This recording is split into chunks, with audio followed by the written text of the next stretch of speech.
ಅತ್ತೆ ರೇಷನ್ ತಂದಿಲ್ವಲ್ಲತ್ತೆ ಈ ತಿಂಗಳು? ಅಯ್ಯೋ ರೇಷನ್ ತರಬೇಕಾ? ನನ್ನ ಕೈಲಿ ಬೇರೆ ಆಗ್ತಾಯಿಲ್ಲ ಕಣಪ್ಪ ಹೋಗೋಕ್ಕೆ. ಬಿಡು ಹೋಗ್ಲಿ, ಅದೇನೆಲ್ಲ ಲೀಸ್ಟ್ ಮಾಡಿ ಕೊಡು, ಆ ಸೇಟು ಕಳಿಸ್ತೀನಿ, ತಗೊಂಬಂದು ಹಾಕೋಗ್ತಾರೆ ಅವರೇ.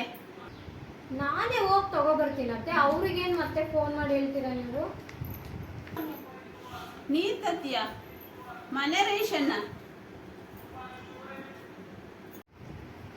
ನಂಗೂ ಇದೊಂದು ತಿಂಗಳು ಚಾನ್ಸ್ ಕೊಟ್ಟು ನೋಡಿ ಅತ್ತೆ. ಇದೊಂದು ತಿಂಗಳು ನಾನು ತಗೊಂಬಂದ್ರೆ ಮತ್ತೆ ನೆಕ್ಸ್ಟ್ ತಿಂಗಳಿಂದ ನೀನೇ ಹೋಗಮ್ಮ ರೇಷನ್ ತಗೊಂಬ ಅಂತ ನನ್ನೇ ಕಳಿಸ್ತೀರಾ ನೀವು ಬೇಕಾದ್ರೆ. ಸರಿ ಆಯಿತು, ಹೋಗು, ನಾನು ದುಡ್ಡು ಕಳಿಸ್ತೀನಿ, ಫೋನ್ಪೇ ಮಾಡ್ತೀನಿ, ಅದೇನೇನು ಬೇಕೆಲ್ಲ ತಗೊಂಬಿಟ್ಟು ಬಾ. ಸರಿ ಅತ್ತೆ.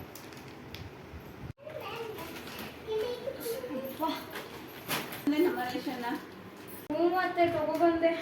ನೀವು ಕಳ್ಸಿದ ದುಡ್ಡು ಸಾಕಾಗ್ಲೇ ಇಲ್ಲ ಅತ್ತೆ. ಇನ್ನೂ 500 ರೂಪಾಯಿ ನಾವೇ ಕೊಡ್ಬೇಕು ಅಂಗಡಿಯವ್ರಿಗೆ. ನೆಕ್ಸ್ಟ್ ಟೈಮ್ ಕೊಡ್ತೀನಿ ಅಂತ ಹೇಳ್ಬಿಟ್ಟು ಬಂದಿದ್ದೀನಿ. ಅದಿರಲಿ ಬಿಡು, ನಾನು ಆ ಕಡೆ ಹೋದಾಗ ಕೊಡ್ತೀನಿ ಆ ಸೇಟುಗೆ, ಪರವಾಗಿಲ್ಲ. ತೆಗಿ, ಅದೇನೇನು ರೇಷನ್ ತಂದಿದೆಯಾ ನೋಡ್ತೀನಿ.